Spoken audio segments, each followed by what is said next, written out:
All right, everyone. So I want to talk to you guys about India. I have heard all this talk about how India is going to be a world superpower and how India has all of this potential for becoming a world superpower.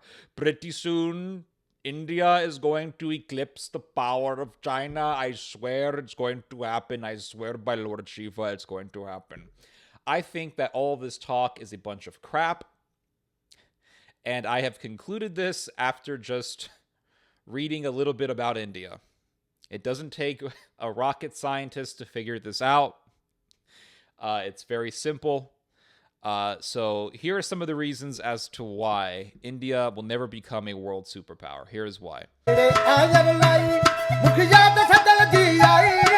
So in India, there is a huge river called the Ganges River.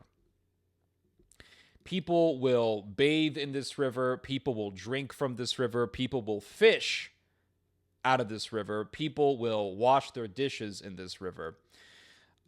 This river is considered to be holy. This river is considered to be divine. People believe that it has a purification, the power of spiritual purification. I swear by the gods that this is the truth. It will purify you.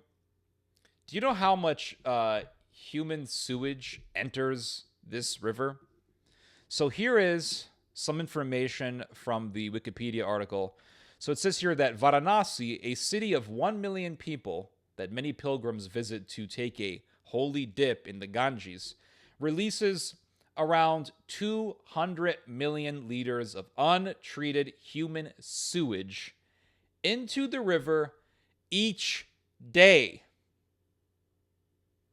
Each day, 200 million liters of human crap flows from the city of Varanasi into the Ganges River every single day.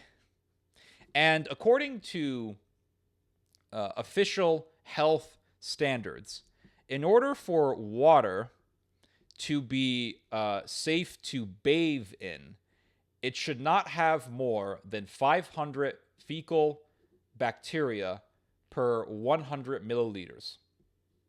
Now,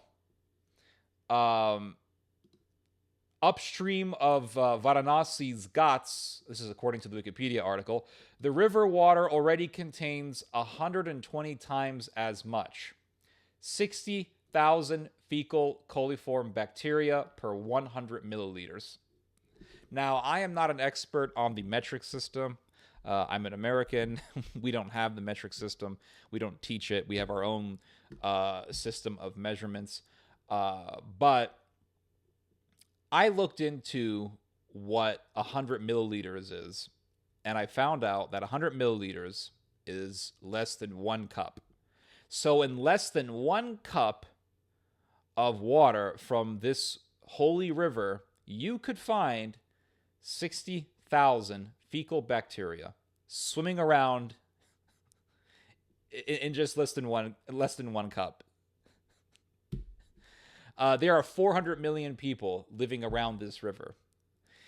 In the United States, we have around 328 million people. So, and that's in the United States. There are 400 million people living around the Ganges River. Now, as the river continues to flow, it accumulates even more bacteria. So this is from the Wikipedia article. It says, after passing through Varanasi and receiving 32 streams of raw sewage from the city, the concentration of fecal coliforms in the river's waters rises from 60,000 to 1.5 million, with observed peak values of 100 million per 100 milliliters.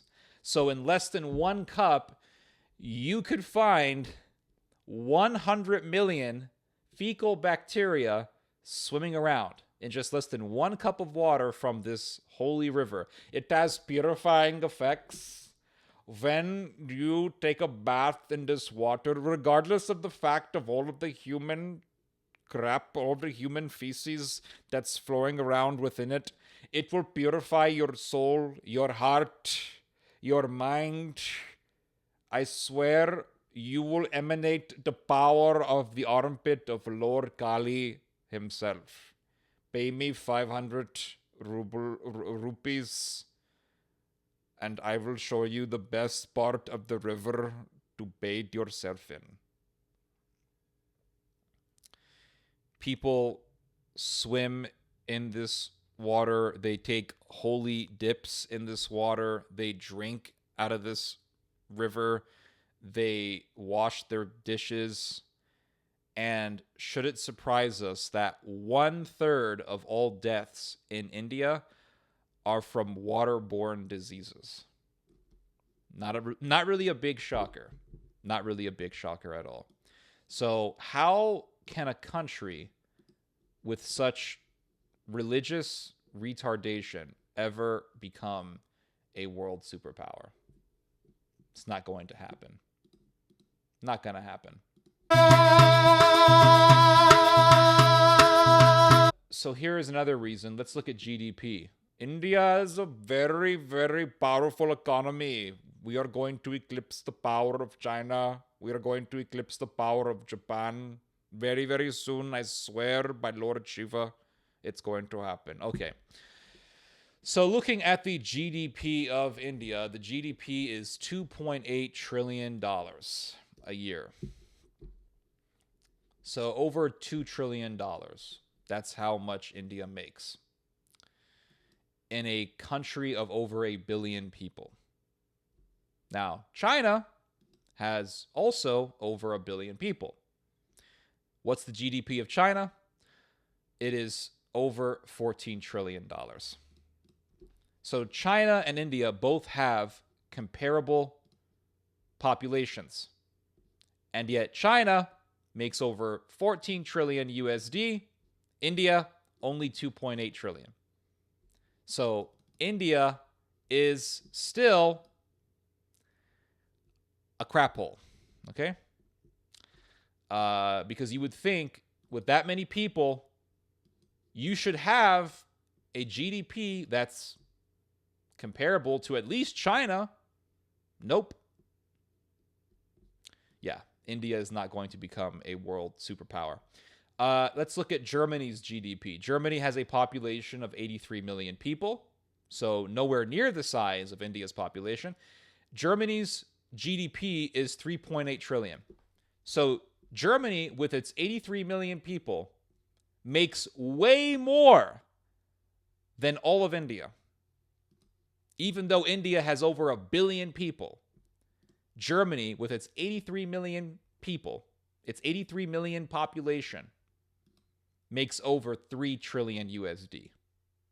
So imagine if you had over 1 billion Germans, they'd be making more than China. So again, India is never going to amount to anything special. Japan has a population of over 126 million people. 126 million people. Japan has a GDP of 5 trillion. Over 5 trillion. So Japan has way less than India's population. It has a fraction of India's population, and Japan is still making more money than India. The UK, 66 million people live in the UK. The UK has $2.8 trillion. 2.8 trillion is the UK's GDP. So the UK is making around, the UK has around the same GDP as India, but the UK has only 66 million people. It has way, I mean, it's an understatement, but it has way less than India's population. India has over 1 billion people. India has 2.8 trillion USD as its GDP. The UK, 2.8 trillion, same amount of money, but that's with 66 million people. India is a joke. It's a joke. The United States, we have around 328 million people. The USA's GDP is over 21 trillion. And we don't have a billion people living here. So India is a loser of a country. It's a big joke. Another reason as to why India is not going to become a world superpower is it is not really a united country.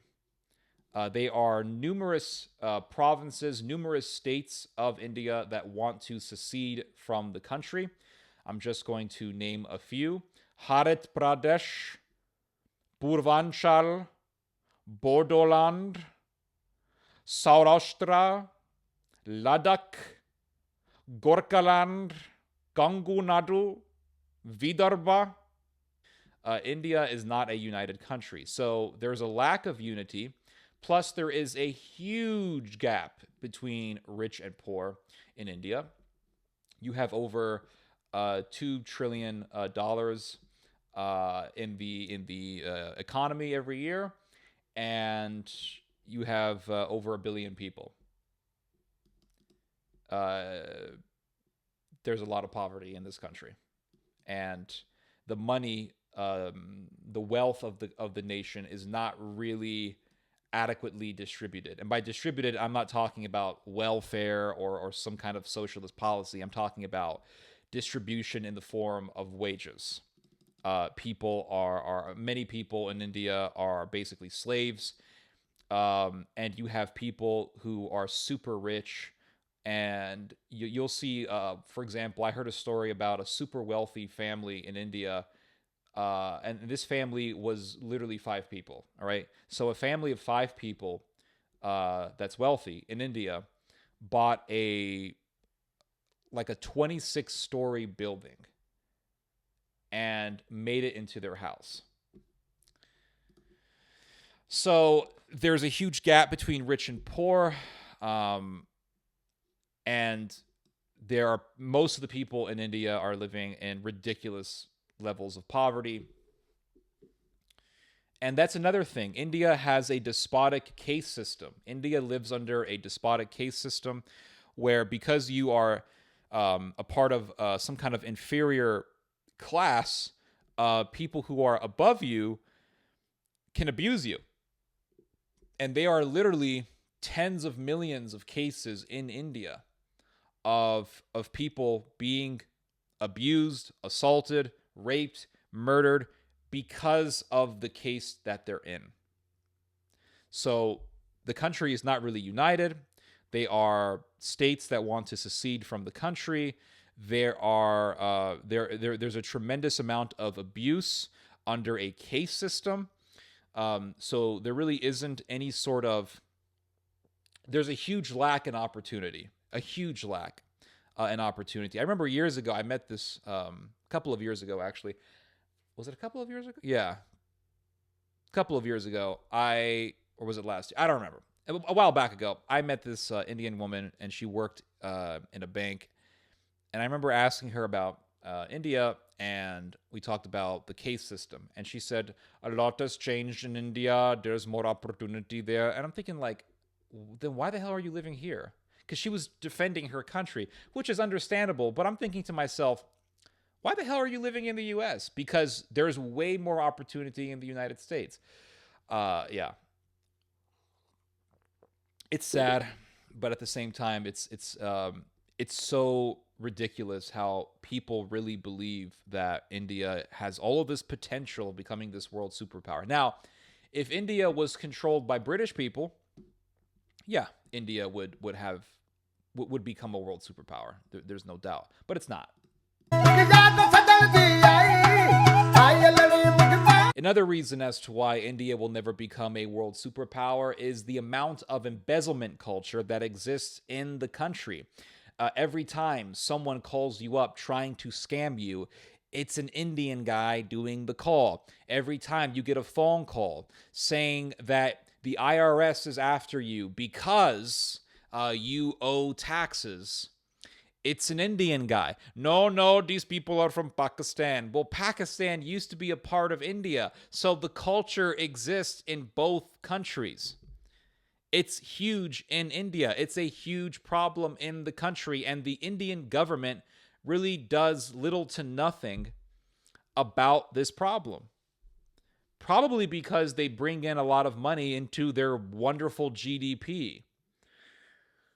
So, yeah, it's an extremely corrupt country. It's a country that's not really unified. It's a country that has a tremendous amount of disease because of its culture. 1/3 of all of India's deaths are due to waterborne diseases. Another thing also is that the health costs that come about due to people getting these waterborne diseases amounts to 3% of India's GDP. So 3% of India's GDP is spent on all of the health problems that arise due to people doing things like bathing in the holy Ganges River or Ganges River. It's a very corrupt society. It's culturally bankrupt. And even though it has over 1 billion people, its GDP is only 2.8 trillion. Well, the UK has that amount in GDP, but the UK has only 66 million or so people. So it's a joke. It's a huge joke. India is not going to become a world superpower, and I reject any sort of hype that tries to convince people of believing that. Anyway, you guys just heard some theology. God bless.